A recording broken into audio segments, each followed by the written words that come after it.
love.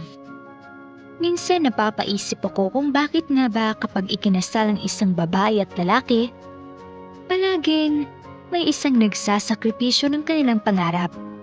Bakit kailangan kong ihinto ang aking propesyon? Bakit ang hirap ipanalo ng mga laban ng buhay? Hindi din sapat ang kinikita ng asawa ko para makakuha kami ng taga-alaga ng mga bata. Kung ako naman ay babalik sa aking trabaho, ay kaya ko naman na ako mismo ang makakuha ng taga-alaga ng aking mga anak. Yun nga lang, ay hindi pumapayag si Samuel. Ang sinasabi niya ay mas mainam daw na ako mismo ang mag-alaga sa mga bata dahil wala daw siyang tiwala sa iba. Naiintindihan ko naman yun.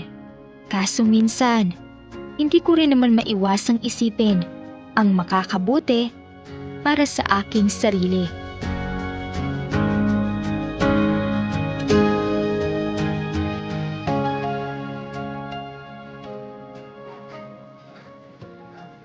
Nako, eto nga.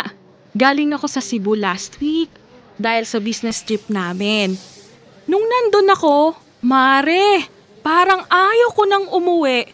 Kasi ang ganda ng tanawin at ang sarap pa ng mga pagkain. Hay nako, grabe nga ang init ng panahon ngayon no? Kaya next week sabi ng asawa ko, doon muna kami sa Baguio mag-i-stay. Nag-book na nga siya ng Airbnb para sa amin Mabuti na lang at naka-work from home ako. O ikaw, Gian, kamusta? Okay naman ako mga mare. Mabuti pa kayo. Kahit na may mga pamilya na kayo, nagagawa nyo pa rin yung gusto nyo sa buhay. Miss na miss ko na ang kusina. Nako, Gian. Mare, malalaki na mga anak mo Bakit hindi ka pa bumalik sa pagiging chef? Parang hindi nyo naman alam ang dahilan. Ayaw pa rin ni Samuel. Pero kung ako lang ang masusunod, gusto ko na talagang bumalik sa karera ko. Dahil kailangan mo yan, Mare. Para kahit ano't ano man ang mangyari. Wag naman sana. Knock on wood. Iwan ka ni Samuel. At least kaya mong tumayo sa sarili mong mga paa, di ba? Tama. Saka, wala namang masama sa pagiging full-time mom. Wala nang pinakahigit pa sa pagiging isang ina. Ang point dito, Mare, iba pa rin yung pakiramdam na na-fulfill mo din yung sarili mong pangarap, diba? Nanay ka na, may propesyon ka pa. Iba siya sa pakiramdam. Alam mo yun. Tumpak, Mare. Higit sa lahat, nakakasama ka na namin sa mga galaan. Kasi nga, may sarili ka ng pera. Hindi ka naaasa sa sobrang bigay ni Samuel.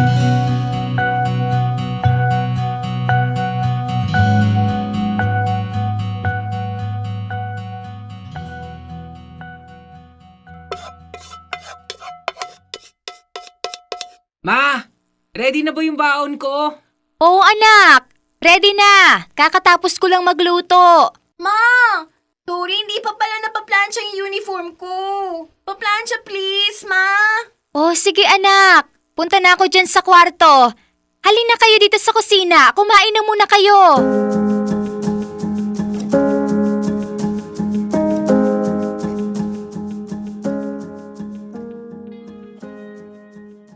Ayan anak, pwede na ang uniform mo. Thank you, Daddy! Anak, paglaki mo, make me proud, okay? Galingan mo sa school para hindi ka matulad sa mami mo na naglilinis at nagluluto lang dito sa bahay. Ayan, ready na ang uniform mo. Kain na tayo. Oh, Han, ready na ba ang almusal? Oo. Anak, punta ka na sa kusina. Sabayan mo na doon ang ate at kuya mo na mag-breakfast. Ikaw, hindi ka sasabay? Oh, bakit Han? Diba, sinasabi ko sa'yo noon pa na gustong gusto ko nang bumalik sa trabaho. Oh, ano nangyayari? Ba't ka umiiyak? Akala mo hindi ko narinig? Ang sakit mong magsalita! Ang sakit-sakit, Samuel! Anong pinagsasabi mo? Nagmamaang-maangan ka pa! Ang sakit marinig na minamaliit mo ko sa anak natin. Imbes na sabihin mong Tumulad ka sa mama mo na isang chef. Ang narinig ko! Huwag kang tumulad sa mami mo na naglilinis at nagluluto lang sa bahay. Samuel, alam mo na gustong gusto kong bumalik sa kusina. Gusto kong magtayo ng sarili kong negosyo. Gusto kong itaguyod yung karir ko. Pero nagsakripisyo ko sa pamilyang to. Bakit? Dahil yun ang sinabi mo. Tama ba? Ha? Tama ba na minamaliit mo ko sa mismong anak natin? Han, Sinunod ko lang lahat ng mga pakiusap mo sa akin. Dahil inakala ko din na yun ang makabubuti para sa atin. Pero hindi ko maintindihan. Bakit ganun mo nalang ako pagsalitaan sa harap ng bata? Ha? Ikinahihiya mo pala ako. Mabuti na lang din. At sa'yo na nanggaling na nakakababa ng pagkatao at hindi nakaka-proud ang pagiging nanay. Pwes, maghanap ka ng mag-aalaga sa mga anak natin. O kung ayaw mo, ikaw mismo ang mag-alaga sa kanila. At huwag ka mag-alala, Samuel. Dahil hinding-hindi mo maririnig mula sa akin na sabihin sa mga anak natin na huwag tumulad sa'yo sakaling maging houseband ka. Han. Han naman, I'm sorry. Han. Han, sandali.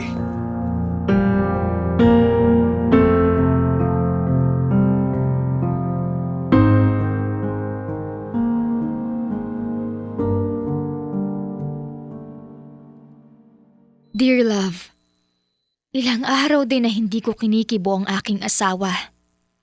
Sobra kong dinamdam ang mga narinig.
Paano po, Lola? Buti po nandito na kayo. Nako, ang lalaki na ng mga apo ko. Mama, naparito po kayo. Mano po? Kaawaan ka ng Diyos, iha. Nakiusap kasi sa akin ang anak kong si Samuel na dito na daw muna ako para may mag-alaga sa mga apo ko. Ibinalita niya na babalik ka na raw sa trabaho. Naiinip din naman ako sa bahay, kaya mainam na ito para matulungan ko rin kayo. Salamat po, Ma. Sobrang laki pong tulong nito. Hindi pa rin ba kayo nagkakaayos ni Samuel?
Wow! Ang dami mo namang niluto, Ma! Tuwing weekend talaga. Excited kami kasi naipagluluto mo kami. Bakit? Masarap din naman na magluto si lola niyo ah. Opo. Pero syempre, iba pa rin po ang luto ng chef mami namin. Naku, kayo talaga! Mama! Yehey! Nagluto ka ng favorite naming minudo? Yes naman, anak. Lahat ng mga favorite nyo, iluluto ni Mami yan. Han, dami mo namang niluto. Kumain ka na, Samuel. Mag-usap tayo mamaya.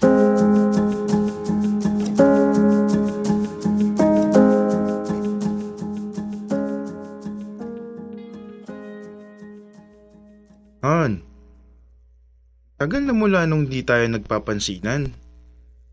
Sana mapatawad mo na ako. Mapapatawad mo pa ba ako? Sorry din kung hindi kita agad kinausap. Hindi mo rin naman ako masisisi. Dahil sobrang pait na mga binitawan mong salita, Samuel. Pinagsisisihan ko din naman ang mga nasabi ko tungkol sa'yo. Hindi ko dapat sinabi yun. Lalo pa sa mga anak natin. Kaya naman pala natin to, Samuel eh. Pwede naman pala talaga na bumalik ako sa kusina habang inaasikaso yung mga anak natin tuwing weekend. Pwede naman pala din na tulungan tayo ni Mama. Pero bakit hindi mo pa to ginawa dati? Bakit kinailangan bumaba ang pagtingin mo sa akin? Patawarin mo ako, Gian. Maniwala ka na pinagsisisihan ko talaga ang mga nagawa ko. Na naging selfish ako. Hindi ko inisip ang kapakanan mo. Hindi ko naiisip ang nararamdaman mo. Ayoko naman na magkahiwalay tayong dalawa. Gusto ko na maayos to. Tulungan mo ako, Gian. Please, tulungan mo akong ibalik natin ang relasyon natin sa dati. Gusto ko din na may kalakihan silang buong pamilya, Samuel. Sapat naman sa akin na ganito ang nakikita ng mga anak natin na parehas natin silang tinataguyod at inaalagaan. Pansin ko rin na nararamdaman nila na hindi na tayo gaya ng dati. Unti-unti ko pang binubuo ulit ang kumpiyansa ko sa sarili na nawala sa akin. Pero tandaan mo na hindi nawawala ang pagmamahal ko sa'yo. Mahal na mahal kita, Gian. At sobrang pinagsisisihan ko talaga to. Hindi ko na mababalik yung mga taon na nawala sa'yo pero naniniwala ako na hindi pa huli ang lahat para sa pangarap mo. At tatandaan mo to, Gian. Tutulungan kita. Salamat, Samuel.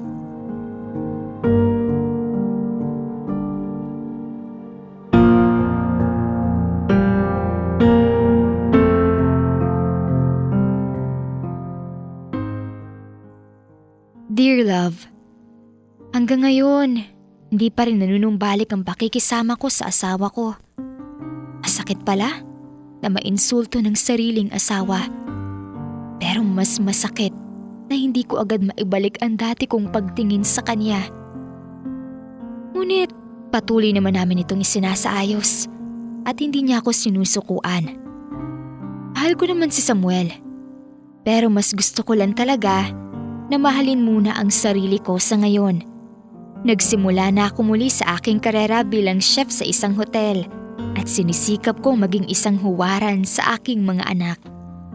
Sana wala nang dumanas ng pasakit na tulad sa naranasan ko.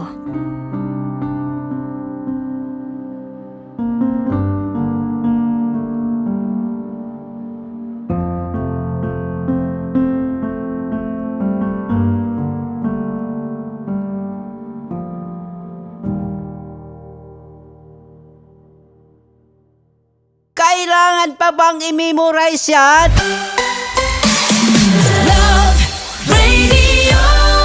Basic!